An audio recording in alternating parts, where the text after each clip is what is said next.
Welcome, everyone, to Couch Potato Diary. My name is Peter Klein. Thank you very much for tuning in. A little bit of a different setup than normal. Audio quality is going to be a little bit different than you're used to, coming to you from the hotel room here in Kelowna. So a little bit of a different setup for everything today, but still a lot of great sports content to talk about. So wanted to dive into that with you guys here over the next little bit.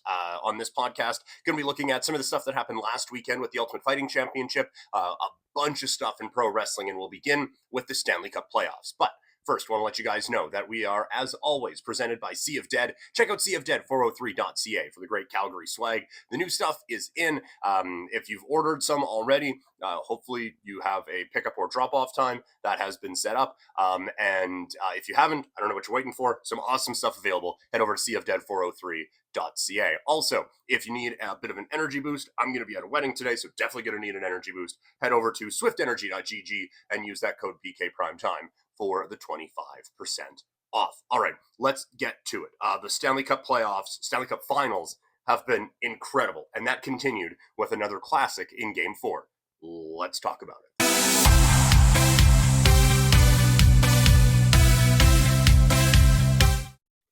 We are all square in the Stanley Cup final, as it has been a classic after very weird game after classic. It has been so much fun watching these playoffs, and we get another amazing example of it on Game 4, leading into a huge Game 5 tonight out in Edmonton. But first and foremost, just what a game. Like we talked about it before, I get that there was maybe a little bit of fatigue around this final, and like, okay, we're seeing these guys again. How could you think anything else other than this has been a classic? This has been so much fun. It's been a fantastic final. You have both teams in this game, both teams going on incredible runs.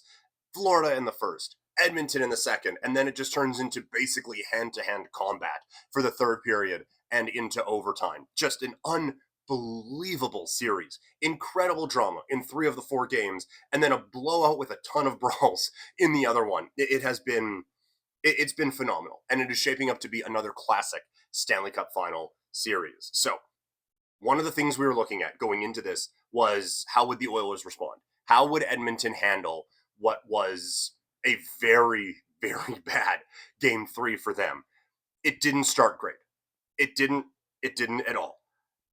We finally got it in the second period, but that first period, it looked like it was like, okay, this series is over. Like, Florida got him. Credit to the Panthers. They got him again. Looked like it was over. And you were seeing all the tweets that were agreeing with it. Full marks to Edmonton for bouncing back in that spot. And I kind of thought it would be a classic Connor McDavid game. For the most part, I think Florida's done a good job of taking Connor McDavid out of it as much as you can, right? Like he's him. So there isn't going to be as much taking him out of it as some maybe would like. But there is certainly a level of limiting him. And so other players were going to have to step up. And I thought in this game, it was kind of Darnell Nurse it was others too. But one of the ones I want to spotlight is Darnell Nurse. And it kind of seemed like he was playing guilty, didn't it? Like he kind of knew, like, man, this has been a bad run for me. He hasn't been good in the playoffs at all. He has been quite bad in the Stanley Cup final. And I thought he responded beautifully in this game. Excellent work from him. His own end, it still needs some work. But on the offensive side, the instincts were there, the awareness was there, and he was reading a lot of situations and just being very aggressive with it. And that's kind of what they're going to need from him, I think, going forward. You like, this is not Erik Karlsson on the offensive side. It might be on the defensive side, but he needs to be more aggressive on that end of the ice, I think, if he is going to be an impactful player in a positive sense in this series for them. So we will see if that continues, but I thought he had an excellent game. And then other guys step up, like Jeff Skinner. I was a little critical of putting Skinner in for Arvidsson. I've liked Arvidsson in this series and in this playoff, really. But I did think that they needed a bit of a boost coming from Skinner, and he provided that. He was everything that they would have wanted him to be in that game. And I think that was a huge help for what they were looking to do here. I thought Janmark and Podkolzin each had very good games as well. And when that depth is rolling for this team, they are so difficult to beat because that is the Florida strategy, right? Like, we'll put Barkov against McDavid, and maybe we don't get a ton of points out of Barkov, which they haven't, but we'll at least cancel that off enough that we can get you with the other 3. But when Janmark's going, when Skinner's going, when Podkolzin is going, it's a difficult group to deal with and a difficult group to really match up against. And so Edmonton, full marks to them for doing that. One guy who didn't step up, and that is Stuart Skinner. And look, like it feels unfair to say it that way, because I thought in the first part of this game, in the first part of his night, he actually did. Like, he actually did look pretty good. I just don't think you can go back to him now, right? Like, Pickard was so good when he came in game 4. I just don't see how you bring Stuart Skinner back in. And maybe it is more, I don't see how you take Pickard out. Maybe that's a little bit more of what you were looking at here. Like, this was Skinner's last chance, I think, in this series to go out and hold on to this job. And like I said before, I don't really think it's entirely his fault. When Florida had their big push, like, this could have been 4-5 nothing early. The Panthers were all over Edmonton. And I thought that, okay, this is they've got Skinner back. And then they take a few penalties, they can't kill him, and hey, look at that. It's over for Stuart Skinner, and in comes Pickard. I don't think it is fair, but I don't think there is a way that you can bring this guy back in. Or again, like I said, I don't know if there's a way you can take Pickard out at this point with how good he played. I think it has to be his net going into game 5 tonight. So now, looking ahead, what do the Panthers do? You have to win at least one in Edmonton now if you're going to win the Stanley Cup.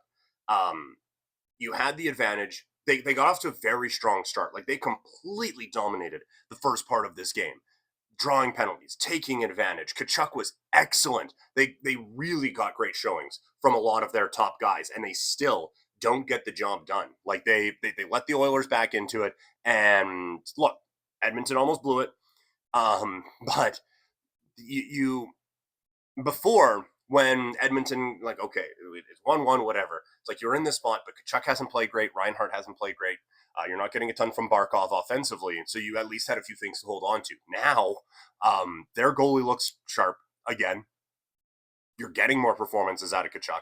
You're getting more from Reinhart, and the series is still tied.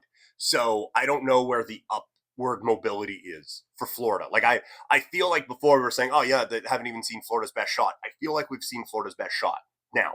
And I don't know if we've seen Edmonton's. That's where we're at, because McDavid hasn't had one of those dominant McDavid games. And maybe it's not coming because of how good Barkov and those guys are. I should be putting Reinhart in that too. Like, you have 2 Selke nominees going up against McDavid. Like, it's not just one guy. But maybe they are doing a good enough job that he isn't breaking through in that way. But I still don't think we've seen peak Edmonton. And I do wonder if we have seen peak Florida. So this is... it's going to be intense. It is going to be an incredible atmosphere. And I do wonder if Florida tries to use that Edmonton hype against them coming up tonight and really ramp up some of that stuff and really ramp up some of the between the whistles and everything. Try to take advantage of an overly adrenaline up Oilers team. From a hockey perspective, like, we're basically at the adjustments are done. Now it's just who plays better, who executes their game plan better. The goalies are going to be monumentally huge in this series. We've already seen Bobrovsky come up with a very good performance. It was in a game where his team scored 6, but it was a very good performance. So I cannot wait to see how this all goes. The next, if it's 2 games, if it's 3 games, the next bit of this series is going to be just an absolute classic. So that is the story from the Stanley Cup Final. Let's move now to the world of combat sports. Last weekend was a very busy one, and we will begin our look at it with a new champion crowned in the Ultimate Fighting Championship, and one really establishing himself as someone who should be greatly respected as a champion. It was a very busy weekend over at UFC 316.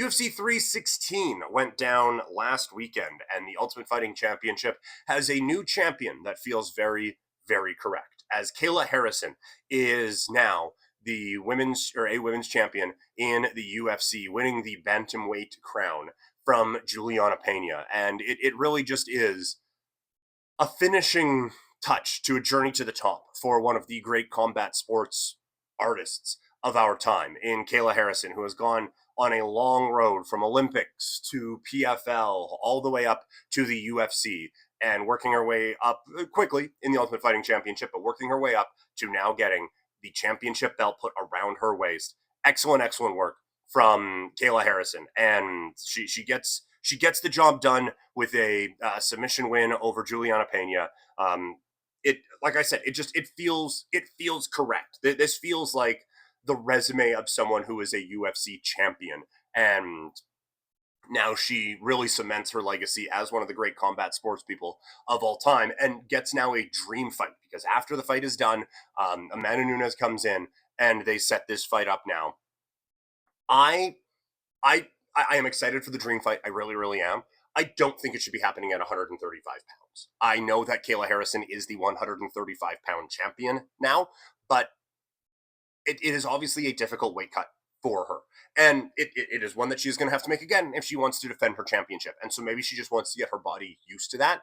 But I think if you're going to do a dream fight, why not do this dream fight at a weight class where both fighters are comfortable?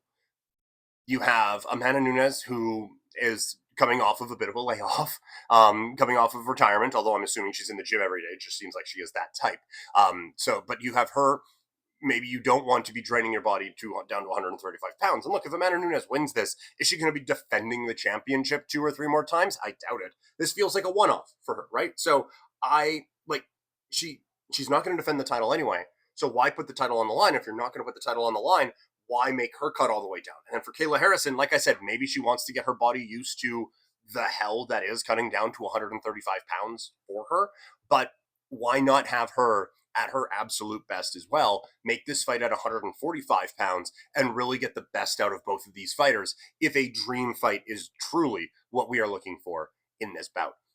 The other main fight on this is Merab Dvalishvili puts Sean O'Malley away, and I think that means a couple of different things. It puts O'Malley away, like he gets a submission victory in this fight, also puts O'Malley away as a title challenger for Merab anytime soon.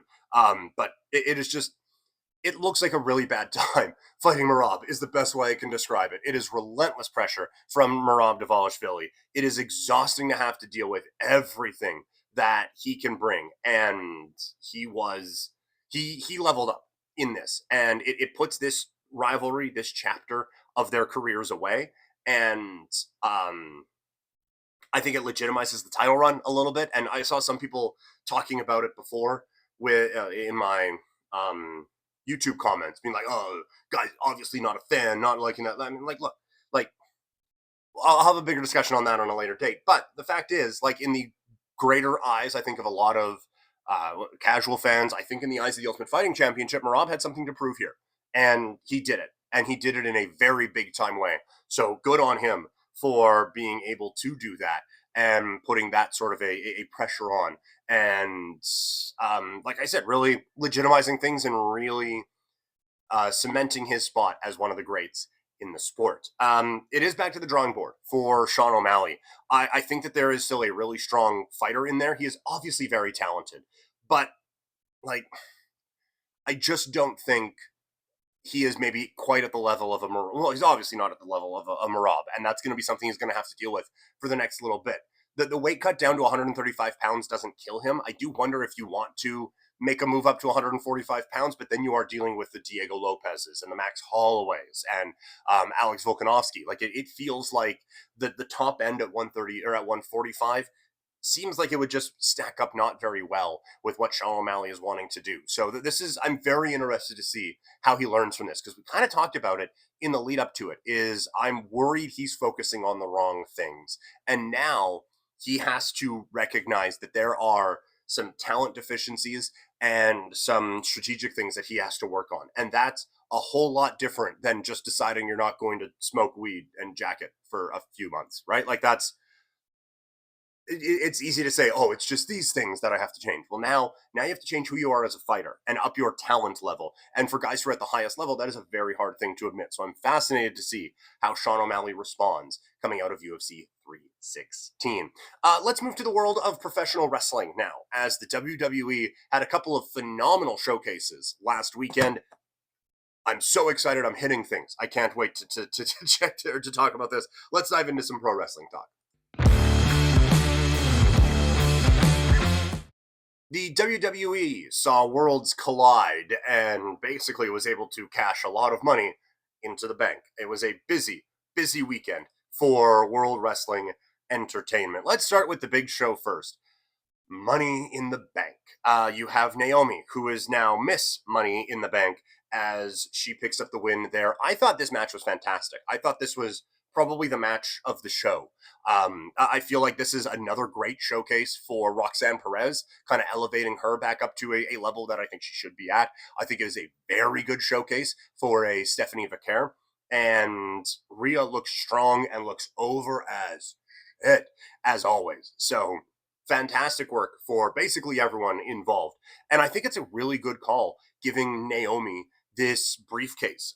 She has a fantastic character that she has worked on now in this heel persona, and it really is starting to shine. And so I think you give this character a little bit more depth and just add a little bit more to it. It's a much needed win for this character after getting beat like a drum by Jade Cargill for a while. So I think you give a character depth, you give her a very big win, it immediately rockets her back into the main event picture, and I think makes it a very, very interesting character now to pay attention to. And just immediately, like I said, puts her into that championship level into the rest of 2025. Dominic Mysterio retains the Intercontinental title. They set this one up earlier in the night with Octagon Jr. I thought it was a fun tie-in with Worlds Collide. Octagon gets a few fun spots in, but for the most part, it's a dominated match. Getting him to kind of come across as a heel, it didn't work. We'll talk about Monday Night Raw later, but it didn't work. It really, like, people are still cheering for this guy. The one thing, like, I saw a lot of people commenting about how, like, if you're just going to do a 4-minute match, what's the point? I do wonder, because there was a spot at Worlds Collide where Octagon is going for the tope con hero over the top rope onto the floor, and I forget who it was who was supposed to be there to catch him but didn't, and he just landed flat right on his back on the floor. I do wonder if that kind of jarred him a little bit. They still had to get this one in the ring and get it done, but I do wonder if he was maybe a little bit compromised for this match, and so that is why they had to pick up the pace in it a little bit more. Becky Lynch is the new Intercontinental Champion. I enjoyed this match, and I enjoyed this feud. I have talked so much about how good this feud is for Lyra Valkyria. It gets another strong match for her. It elevates her, that continues to elevate her status now among fans here in WWE. I hope, well, again, we'll talk about Raw a little bit later on, but obviously there is now a Becky or a Bayley aspect to this, and I hope Lyra doesn't get lost in the shuffle, because I think they are so close to a breakout with this performer, and I think the incredible talent that she has is just about to shine through in more ways than just being a very, very good in-ring performer. But that being said, now this does add quite a bit of legitimacy to the Intercontinental Championship, having a couple of big names going after it. Very, very strong overall, and a feud that you can come back to. Staying in that family, Seth Rollins is the winner of the men's Money in the Bank. This one felt like the right call. Like, you have a few guys in here who could benefit from this, obviously, but you have a few projects on the go right now anyway. And I don't know if any of them are ready for the, I mean, LA Knight would be the other one that you could say.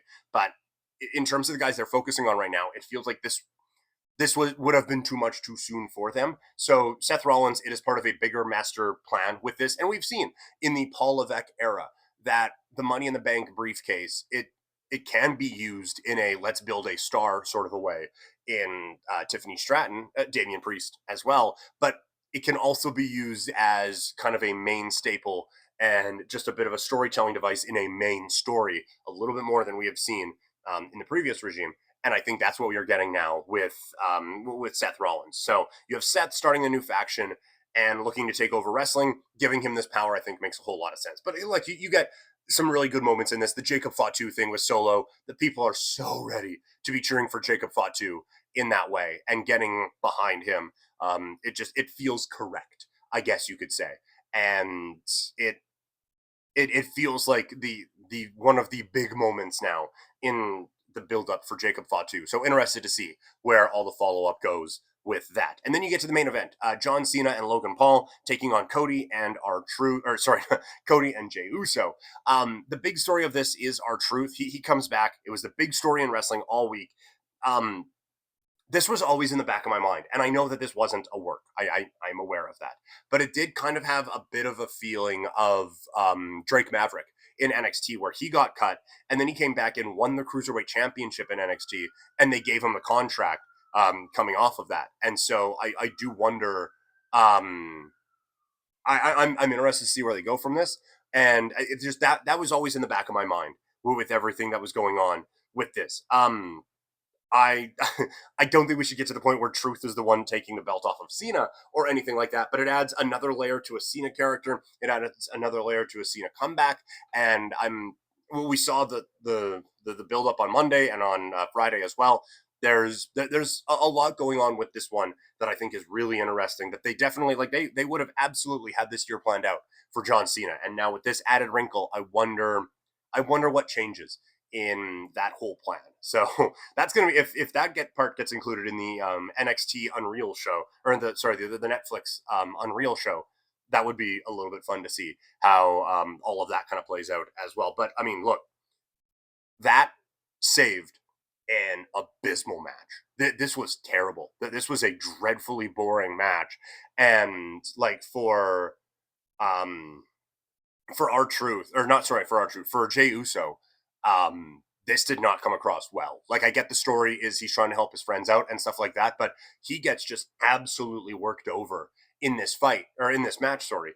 And then the big comeback that he has to finally make that tag is Logan Paul and John Cena are in a debate. And unfortunately, that was still like one of the more exciting moments of the match. This match just dragged, and it was really bad. But overall, this was a good show. Not a great show. You obviously have some big action spots. You have a lot of interesting storyline directions now coming out of this, heading toward Night of Champions with the King and Queen of the Ring, with SummerSlam, John Cena and R-Truth. There's a lot of different stories that you can kind of pivot to and tell. But that main event really, I think, kept this from being a great show.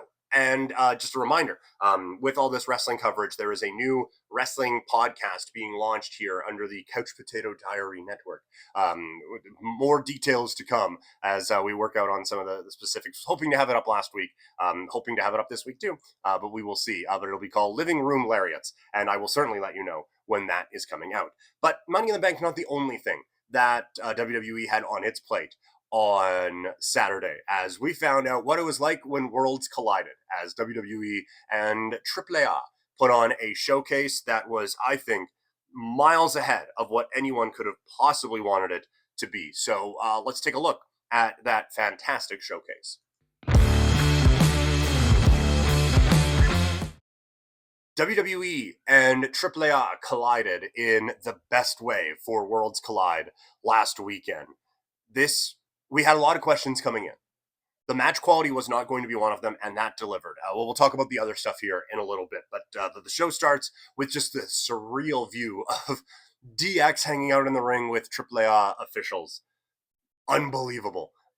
Just couldn't imagine that. At Rey Mysterio looking down at the ring, and there's a AAA logo and a WWE logo in the middle of the ring. Like, it's wild to see that whole scenario play out. And then we get to match number one. It is Octagon Jr., Aerostar, and of course, Mr. Iguana taking on the LWO and Lince Dorado. It was a perfect opener for this. You have a ton of high flying, some absolutely crazy spots, and it was just wildly entertaining.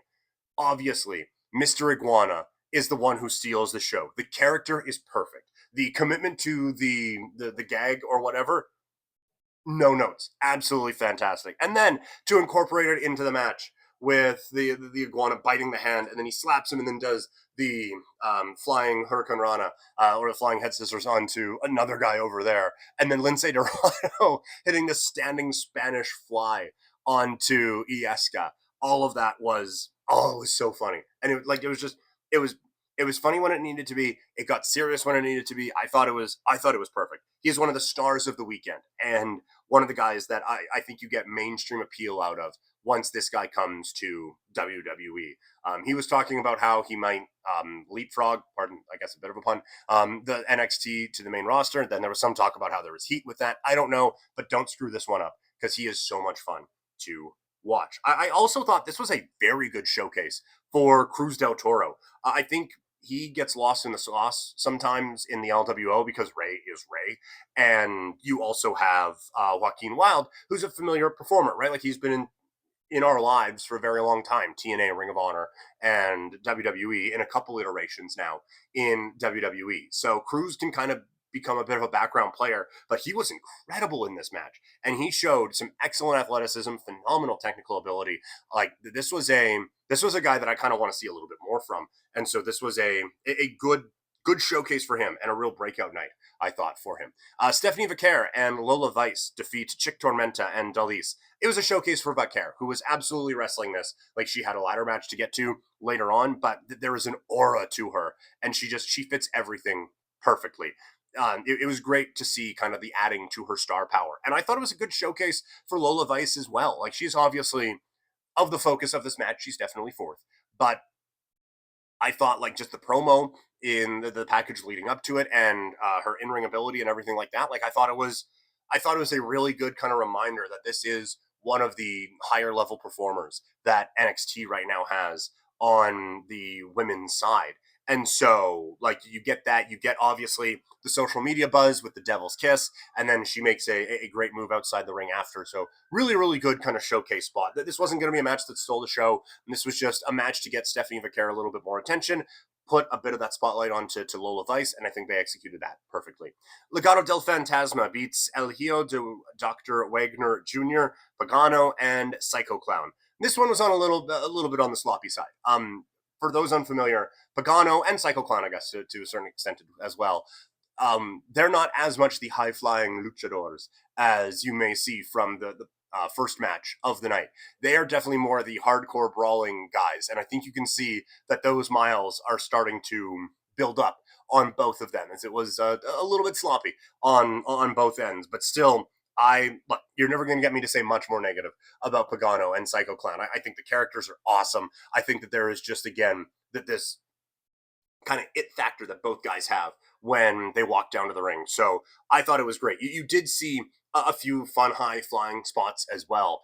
And I think you also see, like, I haven't loved everything that they have done, but I think Legado del Fantasma needs to be elevated a little bit more. I think Santos is an excellent leader. You have the Garzas, who are very, very good tag team behind him. Like there's a lot that you could do with those guys, and I like that there's going to be a little bit more from them at Triple Mania for Garzas. Anyway, so yeah, I enjoyed this match overall. It was a really good showcase. Dr. Wagner, Dr. Wagner Jr. Stood out in this one. That's a post wrestling reference. But I thought El Hijo del Dr. Wagner Jr. Was the standout performer on his side and someone that also could be brought over in a fun sort of a way. Ethan Page defeats Javon Evans, Laredo Kid, and Ray Phoenix for the NXT North American Championship. This match was fantastic. Some very big high flying spots. So much of this match was just fun. You had a lot of that. Like it was. Someone pointed out that this was maybe a little bit more choreographed, like a WWE match, a fatal four-way match, than a Lucha one. But still, I thought everyone kind of hit their marks perfectly. It was a really fun, high-flying match for a Laredo Kid. Ray Phoenix really getting to show what he could do, Javon Evans and how bouncy he is. And I kind of like a little bit of the story where Ethan Page, he wants to show that, hey, I can do some of this stuff too, but then the heel part comes back after, where he steals a victory in this match. So I thought everyone played their role perfectly. Then we get to the main event. El Hijo del Vikingo defeats Chad Gable for the AAA Mega Championship. This was spectacular. I thought if you were looking for a showcase for Vikingo, I thought this was it. Gable played his role perfectly as well. Like every box you wanted this to check, I thought it checked it. It was the showcase that you wanted for him. You're probably not going to put this at the top of matches that have been played by American companies, but this was for a bigger audience for him in front of a packed house, 10,000 fans at the Kia Forum. This was the showcase. This was the delivery, all of it that you wanted from a Vikingo. Other thoughts from this? I thought the production was fantastic. The stage was set up really well. Like one of the pyramids that they have out there.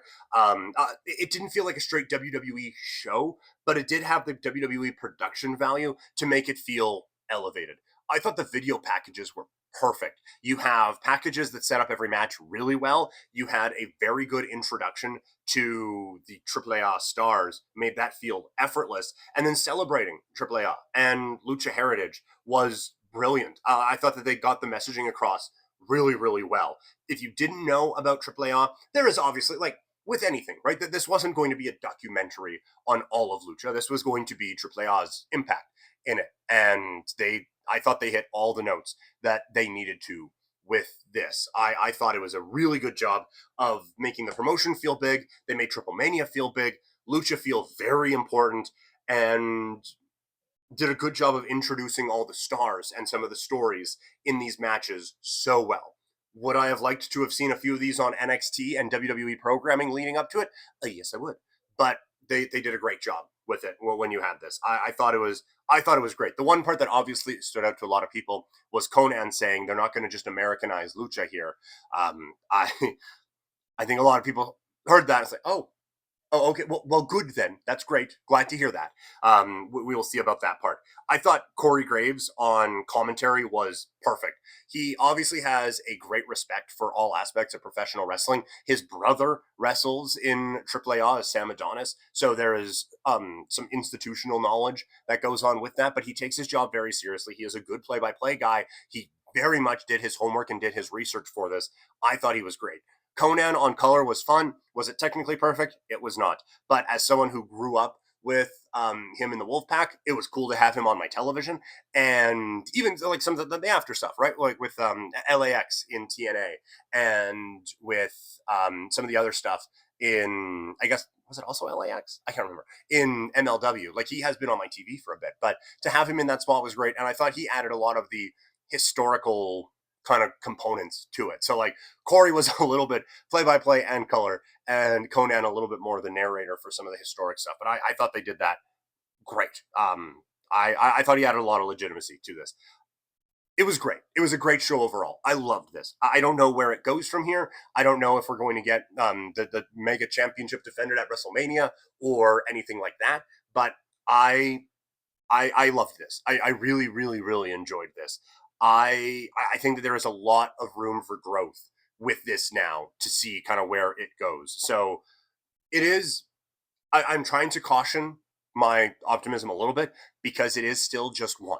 It is still just a one-off, but this was a very, very good one-off from WWE and from AAA, and it still has time to turn into NXT UK and have that just bled UK wrestling dry for a couple of years. But I do think that this is an excellent, excellent maiden voyage for these two.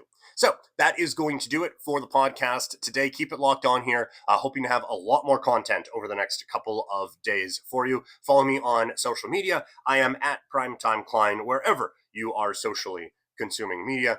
You can always find updates on the show wherever I am posting. Also, a reminder that we are presented by Sea of Dead. Check out seaofdead403.ca for the great Calgary swag.